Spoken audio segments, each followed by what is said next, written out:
খেতলালের বটতলী বাজারে নির্মাণাধীন সরকারি প্রাথমিক বিদ্যালয়ের পাহারাদারের রহস্যজনক মৃত্যু। জয়পুরহাট জেলার খেতলাল উপজেলার বটতলী বাজার এলাকায় তিলাবদল সরকারি প্রাথমিক বিদ্যালয়ের নির্মাণাধীন ভবনের পাহারাদারের মৃত্যু নিয়ে এলাকায় নানা প্রশ্ন ও আলোচনা সৃষ্টি হয়েছে।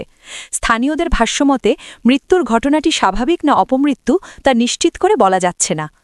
জানা যায়, গত ৩০ ডিসেম্বর দিবাগত রাতে প্রতিদিনের মতো নির্মাণাধীন বিদ্যালয় ভবনের দ্বিতীয় তলায় নিজ বিছানায় ঘুমাতে যান ওই পাহারাদার। পরদিন সকাল হলেও তিনি ঘুম থেকে না ওঠায় সেখানে কর্মরত মিস্ত্রিরা তাকে ডাকাডাকি করেন, কিন্তু কোনো সাড়া না পেয়ে এক পর্যায়ে কাছে গিয়ে দেখতে পান তিনি নিথর অবস্থায় পড়ে আছেন। পরে নিশ্চিত হওয়া যায় তিনি মৃত্যুবরণ করেছেন। ঘটনাটি জানাজানি হলে মিস্ত্রিরা দ্রুত তার আত্মীয়স্বজনকে খবর দেন। পরিবারের সদস্যরা ঘটনাস্থলে এসে মরদেহ উদ্ধার করে নিজ বাড়িতে নিয়ে যান।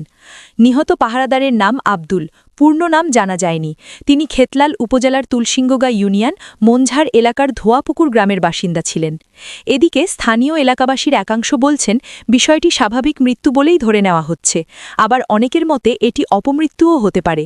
ফলে মৃত্যুর প্রকৃত কারণ নিয়ে এলাকায় মিশ্র প্রতিক্রিয়া দেখা দিয়েছে।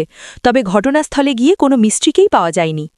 এ বিষয়ে নির্মাণাধীন ভবনের ঠিকাদারি প্রতিষ্ঠানের প্রোপ্রাইটার ফরিদ হোসেন জানান, আব্দুল আগে থেকেই অসুস্থ ছিলেন, তার হার্টের সমস্যা ছিল। উনি আমারই গ্রামের মানুষ, ধোঁয়াপুকুর গ্রামের বাসিন্দা। এটি একটি স্বাভাবিক মৃত্যু, এখানে কোনো ইস্যু নেই।